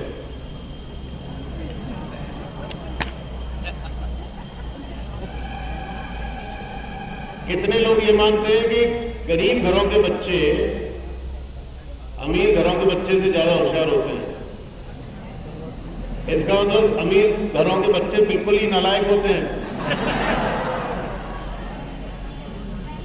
देखिए, आपने जितनी भी बातें कही है, जितनों में भी कहा है, हाथ खड़े किए, ये सब बातें गलत है, सब धांधली है। पढ़ाई का इंग्लिश मीडियम से हिंदी मीडियम से अगर इतना ही बड़ा अंतर होता है, जिस देशों की भाषा अंग्रेजी नहीं है या इंग्लिश में पढ़ाई नहीं होती है, वो तो बिल्कुल बर्बाद की वजह से। चाइना में इंग्लिश मीडियम में पढ़ाई होती है? नहीं होती। जर्मनी में होती है? फ्रांस में होती है? नहीं होती। तो पहली चीज दिमाग से निकालने की जरूरत है कि पढ़ाई किसी भी मीडियम में हो सकती है, पढ़ाई किसी भी मीडियम में की जा सकती है। हिंदी या अंग्रेजी या कोई और भाषा की कोई मायने नहीं है। बच्चे आपस में बात नहीं करेंगे बिल्कुल भी, लेकिन जितनी कम बात करेंगे उतनी जल्दी आपकी फीस खत्म होगी और आप फ्री हो गए। तो ना तो मीडियम का फर्क पड़ता और ना ही अमीरी और गरीबी का कोई पढ़ाई में फर्क पड़ता, सिवाय इसके हमें किताब में बिल्कुल होगा। और इस बात का फर्क पड़ता है कि कोई स्टूडेंट ग्रामीण परिवेश से या शहरी परिवेश से, और ना ही इस बात का फर्क पड़ता है कि कोई गवर्नमेंट स्कूल में पढ़ रहा है या एडिट स्कूल में पढ़ रहा है या सरकारी स्कूल में पढ़ रहा है। आज मैं आप सबके बीच में सिर्फ एक बात कहने आया हूं कि बात का कोई आपस में संबंध नहीं है कि हम किस पृष्ठभूमि से हैं, किस स्कूल में हैं, किस शहर में हैं, किस मीडियम से हैं, ट्यूशन कोचिंग अफोर्ड कर सकते हैं या नहीं कर सकते। क्योंकि आप एक बार सोच के देखिए कि जब हम ट्यूशन कोचिंग जाते हैं तो आने जाने में तो टाइम बर्बाद होता है ना, और ट्यूशन या कोचिंग में जाने पर हमें 24 घंटे में ऐसा आपको मिलते समय तो उतना ही रहता है। तो पढ़ाई के लिए हर स्टूडेंट के पास समय बराबर है या नहीं है? किसके पास ज्यादा है और किसके पास कम है? हाथ खड़े करो। किसी के पास ज्यादा 24 घंटे से ज्यादा किसी के पास है, और 24 घंटे से कम किसी के पास है। तो आप सभी के पास समय बराबर है, कोई ऊंच नीच नहीं है इसमें, पहली चीज। दूसरी चीज, आप लोगों को पढ़ने के लिए क्या चाहिए? पुस्तक चाहिए, आंखें चाहिए और दिमाग चाहिए। इन तीनों में किसी के पास कोई ऐसा लगता है कुछ कम है? किसको लगता है कि मेरे पास दिमाग कम है?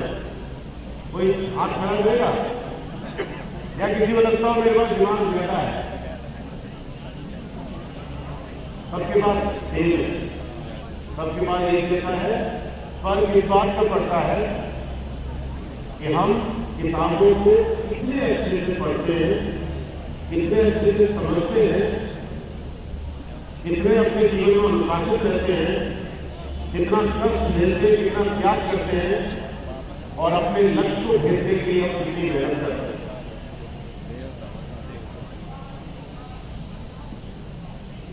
अभी बहुत सारे स्टूडेंट जो अपने मूवमेंट को कंट्रोल नहीं कर पा रहे हैं, वो अपने ध्यान को भी केंद्रित नहीं कर पाते उनके पढ़ाई में।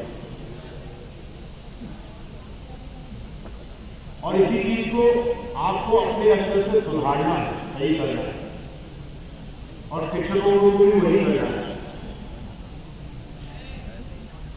आज जो लोग मंच पर बैठे हैं, अभी आपने देखा बहुत सारे प्रधानाचार्यों को सम्मानित किया, आप भी उस मंजिल तक पहुंच सकते हैं बशर्ते आप अपनी आदतों में, आप अपने व्यवहार में, आप अपने अनुशासन में, आप अपनी दृढ़ता में बदलाव लेकर। जो भी बड़े लोगों की बात, शिक्षकों की बात, गुरुओं की बात को अगर लाइटली लेगा, वो उतनी ही करेगा।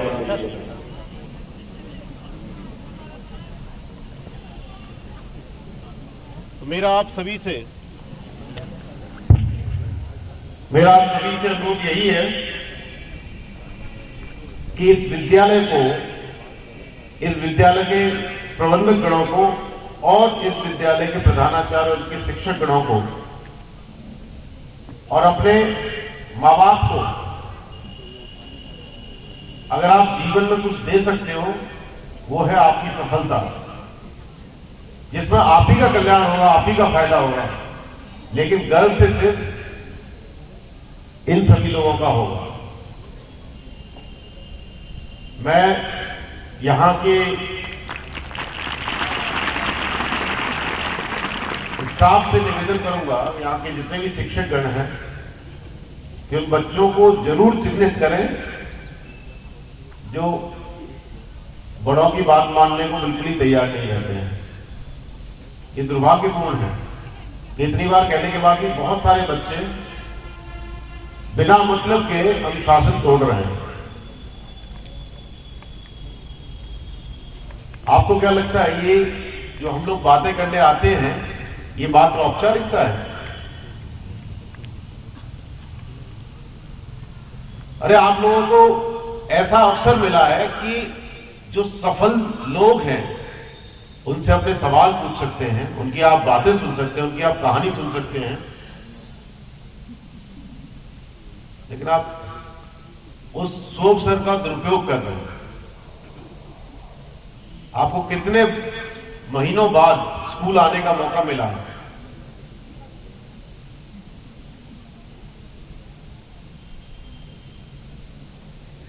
अभी भी आप लोग मान नहीं रहे।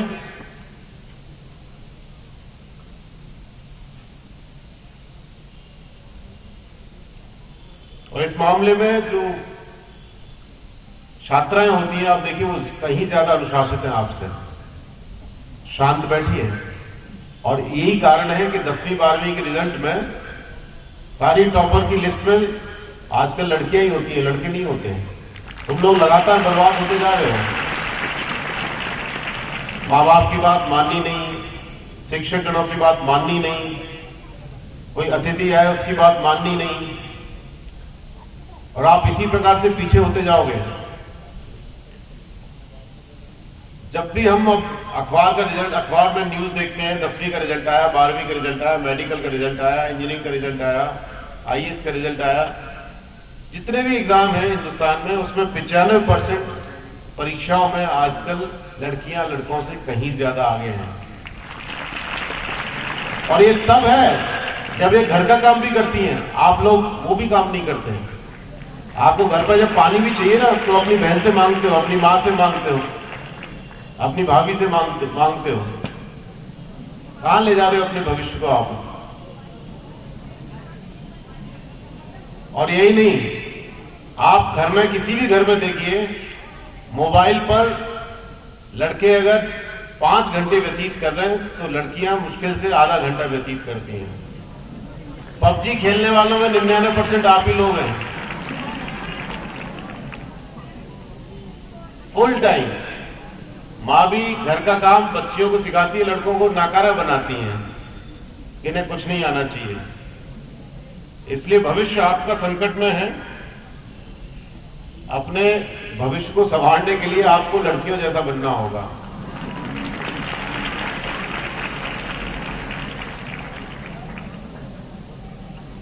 अगर किसी घर में से कोई पति पत्नी दोनों शिक्षक हैं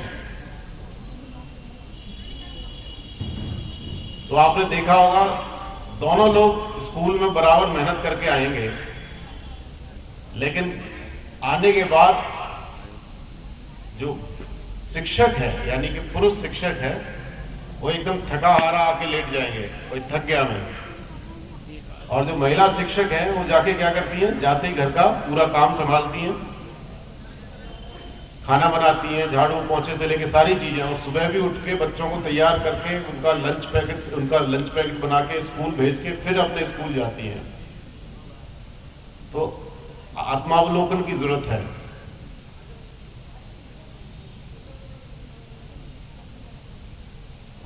तो मैं प्रधानाचार्य जी से अनुरोध करना चाहूंगा कि जितने भी कंपटीशन आप करा सकते हो स्कूल में, वो गर्ल्स एंड बॉयज के बीच में कराएं, लड़के और लड़की के बीच में कराएं, ताकि इनको एहसास हो कि जा कहां रहे हैं, इनकी स्थिति क्या है। चाहे वो जनरल नॉलेज का हो, चाहे वो पेंटिंग का हो, चाहे वो स्पोर्ट्स का हो, चाहे वो कुकिंग का हो, चाहे वो पढ़ाई का हो, जितनी भी क्विज हो, सभी में आपस में इनमें कंपटीशन डेवलप कराइए। आपने यूनिफॉर्म चेंज की, बहुत बहुत बधाई। लड़कों की यूनिफॉर्म चेंज करना भी आवश्यक है, क्योंकि शायद तभी इनमें बदलाव होगा।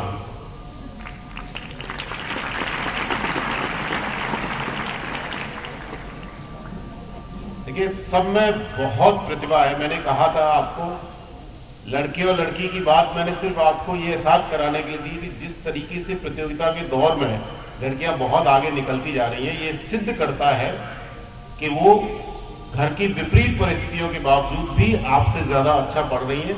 यानी कि कोई भी व्यक्ति किसी भी पृष्ठभूमि का, मैंने आपसे कहा था, कोई मैटर नहीं करता आप किस पृष्ठभूमि के हो, ग्रामीण से हो या शहरी से हो, गरीब हो या अमीर हो, इंग्लिश मीडियम में, हिंदी मीडियम में, आप कहीं भी रह के अपनी प्रतिभा को निखार सकते हो और अपने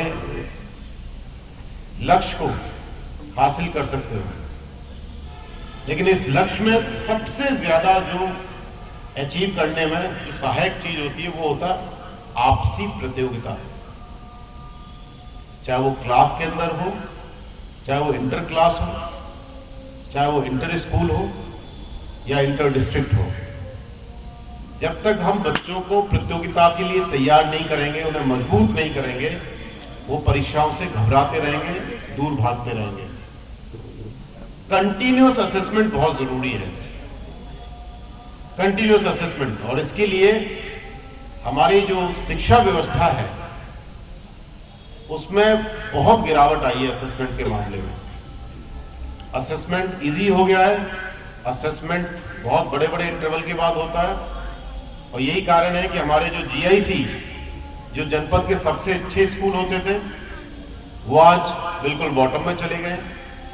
एडेड स्कूल ज्यादातर प्रबंधन तंत्र के झगड़ों में चले गए। उनमें इनोवेशन, उनमें क्रिएटिविटी बहुत ज्यादा नहीं रह गई है और वो कॉम्पीट नहीं कर पा रहे हैं जो जनपद के बेहतरीन स्कूल जाने जाते हैं उनके साथ में।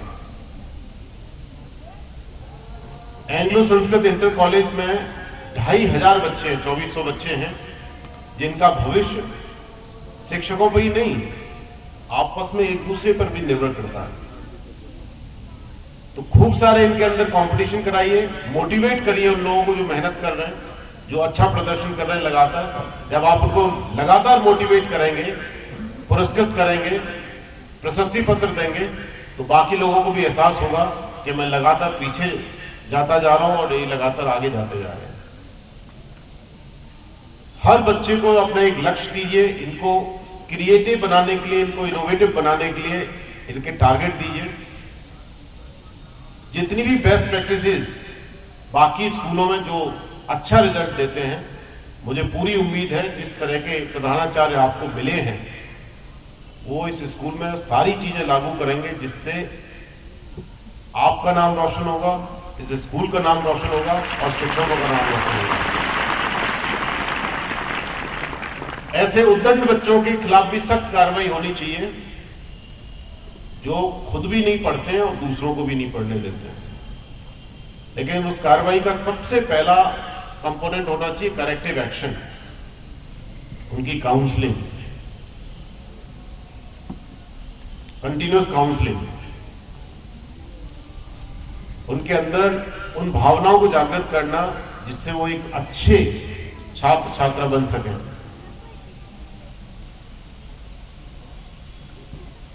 हम 3 दोस्त थे और तीनों दोस्त एक दूसरे की बहुत खिंचाई करते थे। खिंचाई मतलब कि मैं एक से ज्योग्राफी पूछ रहा हूं, एक दूसरा मुझसे हिस्ट्री पूछ रहा है, तीसरा मुझसे इकोनॉमिक्स पूछ रहा है, एक दूसरे से ऐसे खूब सारे सवाल पूछते रहते थे आपस में। हम लोग 12वीं के बाद दोस्त बने थे, तो आज क्योंकि विदाई समारोह भी है, तो उन बच्चों के लिए जिनकी आज स्कूल जीवन एक तरीके से एक पारी खत्म हो रही है, एक दूसरी पारी शुरू होने वाली है, मैं उनके लिए एक संदेश देना चाहता हूं कि करियर बनाने के लिए अगर अब नहीं चेते तो फिर बहुत पीछे रह जाओगे।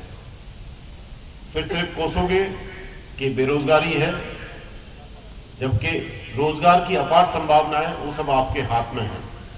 तो 12वीं के बाद में हम लोग 3 दोस्त बने थे और ऐसे ही एक दूसरे से नॉलेज शेयर करते थे, पढ़ के, और एक दूसरे से सवाल पूछते थे। मात्र इस मेथोडोलॉजी से, बिना किसी ट्यूशन के, बिना किसी कोचिंग के, बिना किसी और सहायता के, हम तीनों लोगों ने एक लक्ष्य बनाया जीवन में, जो आपका कुछ भी हो सकता है। डॉक्टर हो सकता है, इंजीनियर हो सकता है, एमबीए हो सकता है, साइंटिस्ट हो सकता है, टीचर हो सकता है, कुछ भी हो सकता है। एक लक्ष्य बनाया और उस लक्ष्य के पीछे हमने यही देखा कि जब हम खुद पढ़ते हैं तो हमें इस चीज का एहसास नहीं होता है कि हमें कितनी चीजें समझ आ गई और कितनी चीजें याद हो गई। लेकिन जब उसी कंटेंट को, उसी चैप्टर को कोई हमारा दोस्त पढ़ के हमसे सवाल पूछता है तो हमारी आंखें खुल जाती हैं। कह रहे इसका जवाब तो मैं दे ही नहीं पाया, या इसमें से इतनी चीजों का मैं जवाब नहीं दे पाया। तो छोटे छोटे ग्रुप बनाकर टारगेट लीजिए, कुछ चैप्टर करिए और फिर एक दूसरे से सवाल पूछना शुरू करिए और अपने ध्यान को केंद्रित करना जरूर सीखिए। मैम उस कॉर्नर पे गई, आपका कोई उससे लेना देना नहीं था, उसके बावजूद भी आप सब लोगों ने उधर देखा। ये दिखाता है कंसंट्रेशन का अभाव, लैक ऑफ कंसंट्रेशन। नहीं, इनको मैं बता रहा हूं, आपकी गलती नहीं है, इनकी गलती है कि ये बिना मतलब के अपना ध्यान डाइवर्ट करते हैं। इन सब चीजों को देखना होगा, मंजिल कोई मुश्किल नहीं है। स्पोर्ट्स में भी और व्यवहार में भी और पढ़ाई में भी, हर चीज में हमें अव्वल रहना चाहिए। अभी शीघ्र ही हम लोग आपके स्कूल के बच्चों का, मतलब आप बच्चों का दूसरे स्कूल के साथ बहुत सारी तरीके के कंपटीशन करेंगे। उसमें आप अपने कॉलेज का नाम रोशन करेंगे? कितने लोग नहीं करेंगे? जरा हाथ खड़े करो। हिम्मत नहीं होगी। देखिए, मेहनत से सब चीजें संभव हैं और मुझे उम्मीद है कि 90% से ज्यादा विद्यार्थी बहुत ही संयमित और अनुशासित हैं। 10% बच्चों को सही करना है, वो प्रिंसिपल साहब और प्रबंधक साहब कर लेंगे, बाकी फैकल्टी। लेकिन मुझे दुख होता है जब आज के समय में अनुशासन को और ध्यान को हमने हाशिए पर रख दिया। ना हम अपने आप को अनुशासित रख पा रहे हैं, ना अपने ध्यान को केंद्रित कर पा रहे हैं। इन दोनों पहलुओं पर अगर आप ध्यान देंगे तो निश्चित रूप से आपकी मंजिल आपके बहुत करीब होगी। आज के इस इंग्लिश मीडियम का जो प्रारंभ हो रहा है, उसका मैंने यही बताया कि मीडियम कुछ भी हो सकता है, क्योंकि बहुत सारे बच्चे या बहुत सारी बुक्स या बहुत सारे एग्जाम्स में लोगों को लगने लगा है कि इंग्लिश मीडियम ज्यादा कन्वीनियंट है। इस वजह से आप इंग्लिश मीडियम में पढ़ाई कर सकते हैं, अदरवाइज कोई फर्क नहीं पड़ता कि आप हिंदी मीडियम पढ़ रहे हैं या इंग्लिश मीडियम में पढ़ रहे हैं। मैं खुद 10वीं क्लास तक इंग्लिश मीडियम पढ़ा, 11वीं 12वीं में 10वीं क्लास तक हिंदी मीडियम में पढ़ाई की, 11वीं 12वीं इंग्लिश में पढ़ाई की, फिर ग्रेजुएशन हिंदी में पढ़ाई की, फिर पोस्ट ग्रेजुएशन इंग्लिश में पढ़ाई की, यूपीपीसीएस हिंदी मीडियम में दिया और यूपीएससी मतलब आईएएस का सिविल सर्विसेज का एग्जाम इंग्लिश मीडियम में दिया। कोई फर्क नहीं पड़ता।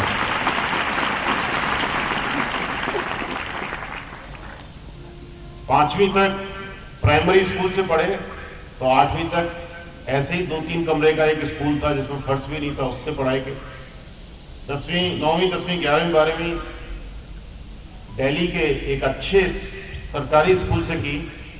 इसलिए मैं बताना चाह रहा था कि कोई फर्क नहीं पड़ता कि आपका स्कूल कैसा है, मीडियम कैसा है, लेकिन हाँ ये जरूर फर्क पड़ता है कि आपका ध्यान कैसा है, आपका अनुशासन कैसा है, आपकी संगत कैसी है, आपके समय का सदुपयोग कैसा है, आपका व्यवहार कैसा है और आप कितने दानी हो। अब कई लोग कहेंगे भाई एज ए स्टूडेंट हम क्या दान कर सकते हैं। आप जो पढ़ते हो अगर उस सबको अगर अपने दोस्तों के साथ शेयर करोगे, उसका दान दोगे, तो आप देखिए आपका भंडार दिन ब दिन बढ़ता जाएगा। लेकिन प्राय ये होता है कि मैंने जो पढ़ लिया वो दूसरे को नहीं पता होना चाहिए, ताकि मेरे दूसरे से ज्यादा नंबर आ जाए। तो सब लोग अपने एक दूसरे नॉलेज को शेयर करेंगे, अपने ड्रीम शेयर करेंगे, अपने ऑब्जेक्टिव शेयर करेंगे। और जो मैंने कहा कि हम तीनों दोस्तों ने 12वीं के बाद जब इसी तरह की शेयरिंग की, तो बिना किसी ज्यादा एफर्ट के हम में से एक व्यक्ति की सिविल सर्विसेज में ऑल इंडिया रैंक 8 आई, दूसरे की 21 आई और तीसरे की 54 भी आई।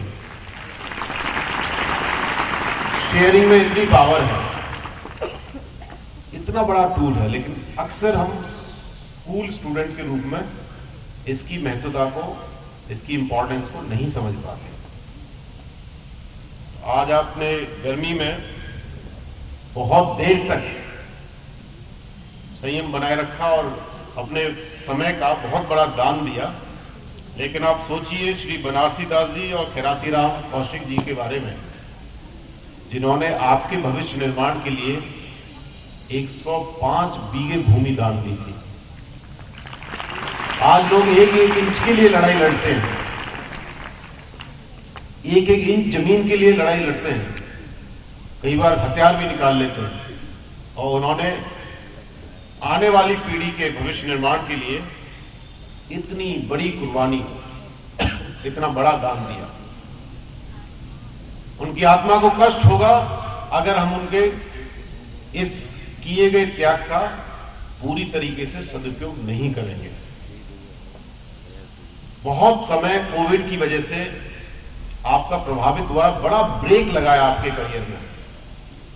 उसकी रिकवरी करनी होगी, और रिकवरी तब होता है जब मान लीजिए कोई गाड़ी, रेलगाड़ी बहुत तेजी गति से चल रही थी और फिर बहुत देर तक एक स्टेशन प्लेटफॉर्म पर खड़ी हो जाए, तो उसे एवरेज स्पीड लाने के लिए पहली वाली गति से भी ज्यादा तेज गति से करना होगा। तो आने वाले समय में आपको बहुत ज्यादा पढ़ाई करनी है, बहुत ज्यादा समय का सदुपयोग करना है, और ग्रुप बना बना के डिस्कशन कर करके उस कमी को पूरा करना है जो कोविड के कारण आपकी शैक्षणिक इतिहास में आई। मैं आप सभी के उज्जवल भविष्य के लिए कामना करता हूं, और मैं अगली बार जब आऊं तो हर बच्चा मुझे 100% अनुशासित मिले, ये भी उम्मीद करता हूं आप सभी से। बहुत बहुत शुभकामनाएं। प्रिंसिपल साहब को और उनके सभी जो मैनेजमेंट है उन सबको मैं हृदय से आभार व्यक्त करता हूं कि आज आपने इस प्रांगण में मुझे बुलाने का और बोलने का अवसर दिया, और उन सभी बच्चों को बहुत सारा आशीर्वाद देता हूं जिन्होंने अपने जीवन में एक लक्ष्य निर्धारित किया हुआ। आप जरूर अपने मेहनत से, अपने संकल्प से, अपने अनुशासन से, अपनी कृतज्ञता से जरूर अपने लक्ष्य को हासिल करेंगे। बहुत बहुत धन्यवाद। जय हिंद, जय भारत। मैं आपसे अक्सर सर का एग्जाम्पल आपको देता रहता हूँ। ये तो सर का बड़ापन है, ये तो वास्तव में इस संस्था का सौभाग्य है कि आपके चरण इस संस्था में पड़े हैं, और हमेशा आपका आशीर्वाद इस संस्था पर बना रहे। ये हमेशा आपसे मैं अनुरोध करता रहूँगा, और जो भी छात्र इसमें शासन स्तर से, कभी वैसे मुझे पूरा भरोसा है शासन स्तर से अगर कोई योजना से छात्र छात्राएं लाभान्वित हो सकते हैं तो उसके प्रति भी आपका इसमें हमेशा हमें चाहिए सर।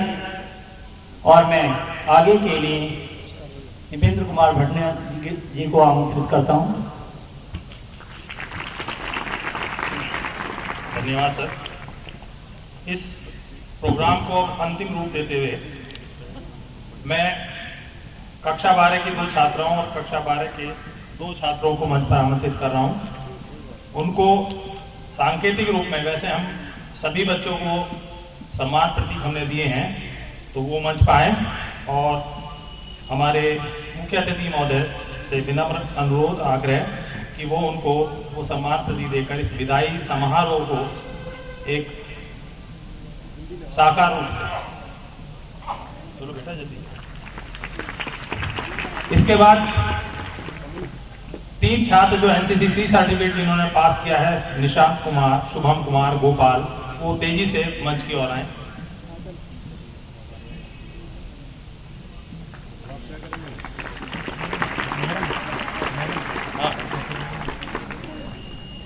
एक छात्र है प्रीत कुमार, जिसने स्काउट में राज्यपाल पुरस्कार प्राप्त किया है।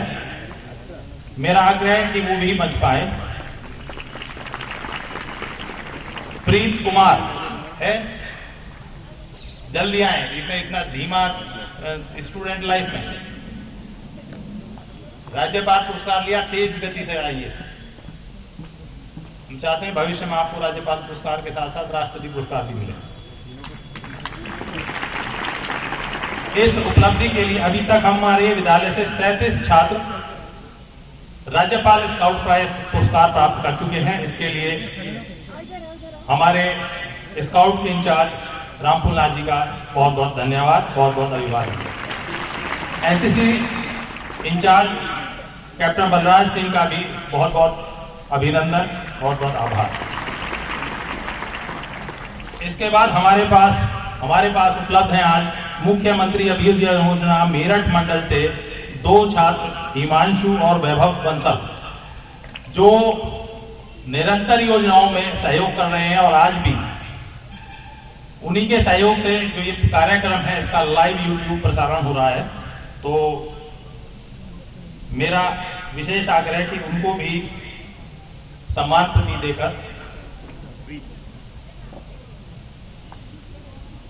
सम्मानित करें। हमारे बीच हैं मावाना की तहसीलदार आकांक्षा जोशी जी, मेरा आग्रह है वो भी मंच पर आ जाएं। और हमारे बीच हैं डॉक्टर विभा वैद्य जी, जो हमारी पूर्व प्रधानाचार्य हैं एएस इंटर कॉलेज मावाना की। रिटायरमेंट होने के बाद भी वो हमें निरंतर निःशुल्क सेवा दे रही हैं, यहाँ छात्रों छात्राओं को पढ़ा रही हैं, अनुशासन में सहयोग दे रही हैं, उनका बहुत बहुत धन्यवाद। तो उनको भी सम्मानित किया जाता है।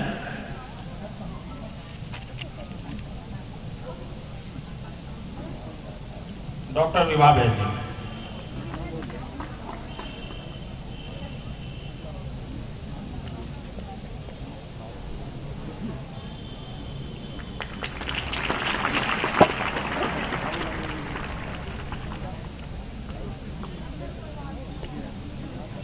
अब हमारे बीच हैं जिला समाज कल्याण अधिकारी, उनको भी मुख्य अतिथि सम्मानित करते हुए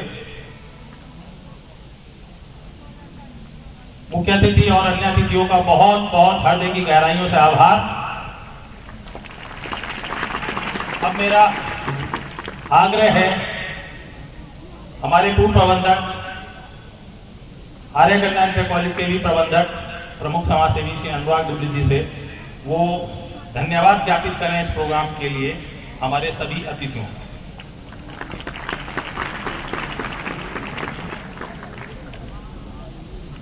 सम्मानित मंच, कार्यक्रम में उपस्थित हमारे शहर के विशिष्ट जन,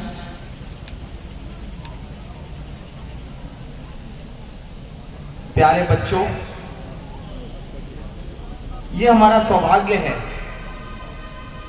कि आज कक्षा 12 के छात्र छात्रों के सम्मान हेतु इस कार्यक्रम का आयोजन किया गया। उसके लिए मैं प्रधानाचार्य डॉक्टर मेघराज सिंह को बहुत अपने हृदय से बहुत उनका आभार व्यक्त करता हूं और आशा करता हूं कि जो बच्चे हमारे कक्षा 12 को पास करने जा रहे हैं वो अपने जीवन में बहुत ऊंचाइयां प्राप्त करें। जैसा कि अभी कमिश्नर महोदय ने भी कहा कि बच्चों हमें जीवन में अपना एक लक्ष्य निर्धारण करना है,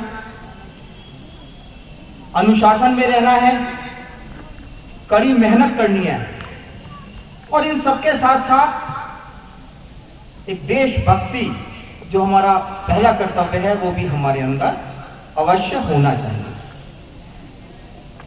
निश्चित रूप से एएस इंटर कॉलेज 110 साल पुरानी संस्था, इस संस्था ने बहुत सारे इंजीनियर, डॉक्टर, आईएएस अधिकारी भी हैं, बहुत बड़े बड़े व्यापारी दिए हैं,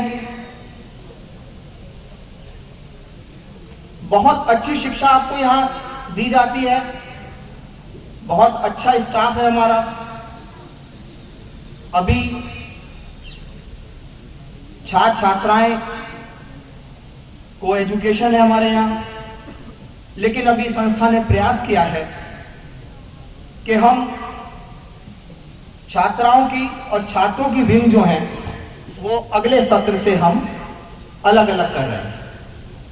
इसके साथ साथ बहुत सालों से मैनेजमेंट का ये सपना रहा कि इंग्लिश मीडियम की भी शिक्षा जो है वो बच्चों को दी जा सके, जिसकी शहर में बहुत जरूरत है। तो उसके लिए भी आने वाले सत्र में कक्षा 6, 7, 8 और 9 की इंग्लिश मीडियम की क्लास जो है वो प्रारंभ की जा रही है, जिसका उद्घाटन आज कमिश्नर महोदय के हाथों से किया गया है।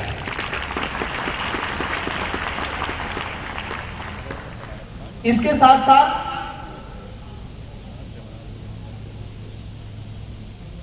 यहां पर हमारे यहां जिम है, बच्चों के लिए बहुत बड़ा प्लेग्राउंड भी है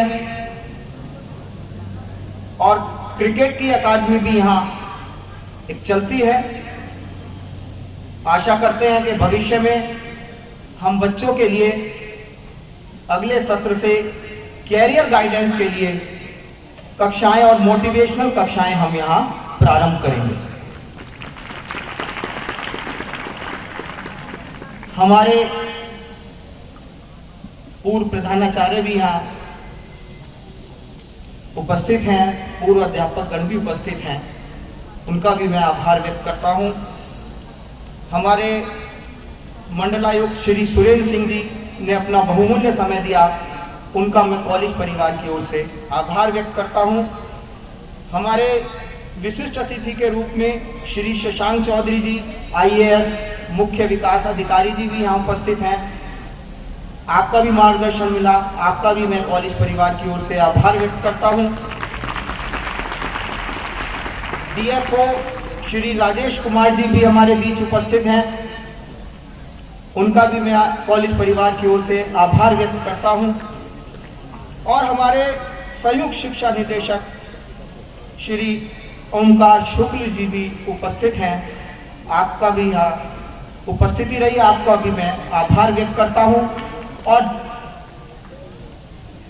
कई नवनियुक्त प्रधानाचार्य जी भी हमारे इस कॉलेज प्रांगण में आज यहाँ इस कार्यक्रम में आए, उन सबका भी आभार व्यक्त करता हूँ। सभी पत्रकार बंधुओं ने भी अपनी सहभागिता की और मैं पुनः सभी बच्चों के उज्जवल भविष्य की कामना करता हूँ और आशा करता हूँ कि आप जो लक्ष्य अपने जीवन में निर्धारित करें, परमपिता परमेश्वर आपको वो लक्ष्य में आप सफल हों, खूब उन्नति करें, अपने जो जो आप चाहते हैं अपने जीवन में करना वो सब कुछ आपको मिले। धन्यवाद। धन्यवाद सर।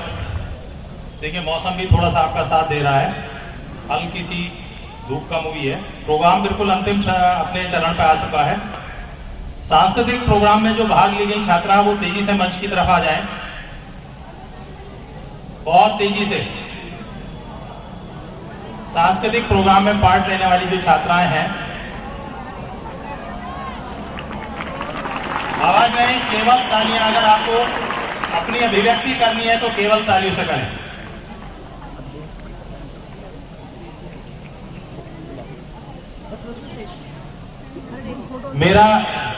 मुख्य अतिथि महोदय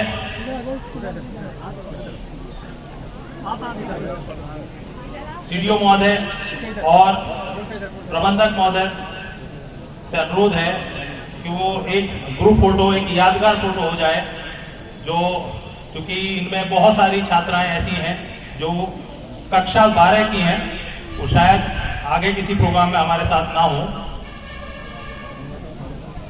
ये बच्चे अगर आगे के बैठ जाएं तो फोटो अच्छा आएगा। एक बार थोड़ा सा नीचे बैठ लें।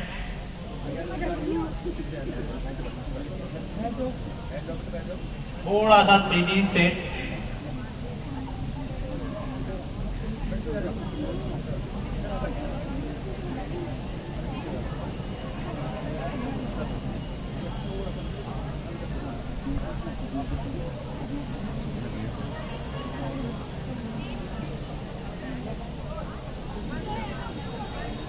आवाज नहीं।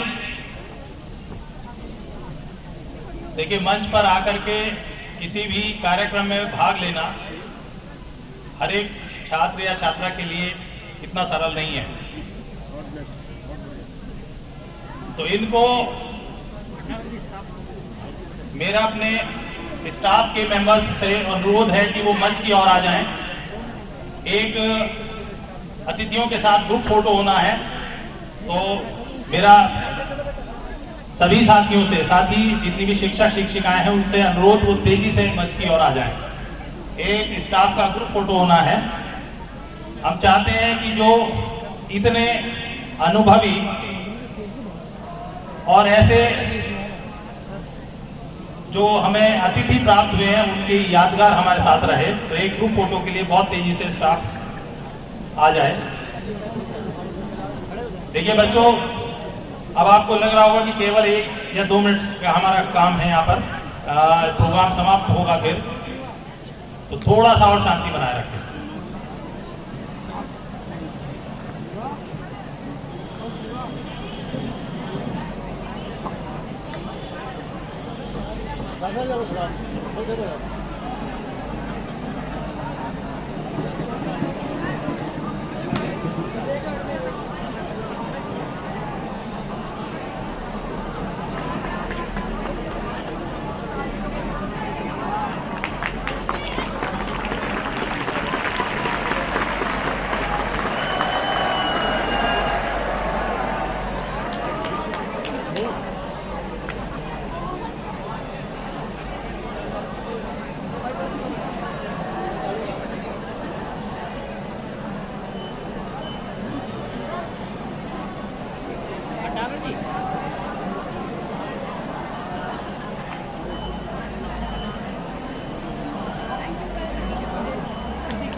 आवाज नहीं। मेरा प्रबंध समिति के अध्यक्ष महोदय, आखिरी में ये बच्चे बेचारे इतनी देर से बैठे हैं, हम लोग वहाँ चले जाएंगे और फोटोग्राफर इधर आ जाएंगे, ठीक है ना, फोटो करा लेंगे। ठीक है, बच्चे ऐसे बैठे रहेंगे। देखिए आपके साथ भी एक ग्रुप फोटो होने हैं, उन्होंने ही कहा है हमारे मुख्य अतिथि महोदय ने, तो थोड़ा सा शांत रहें। मुख्य अतिथि का स्वागत सम्मान।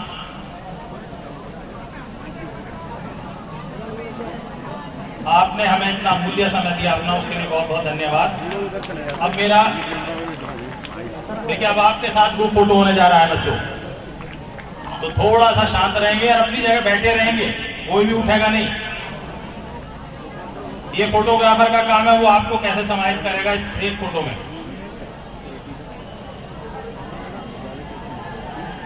आवाज नहीं, बैठे रहे अपनी जगह।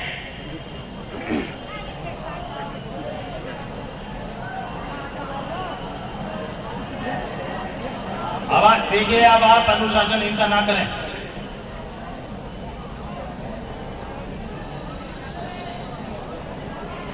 आवाज नहीं।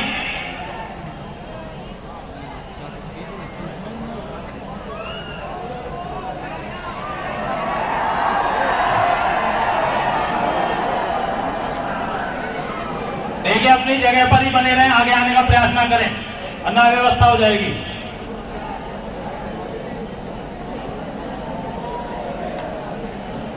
भारत माता की, भारत माता की।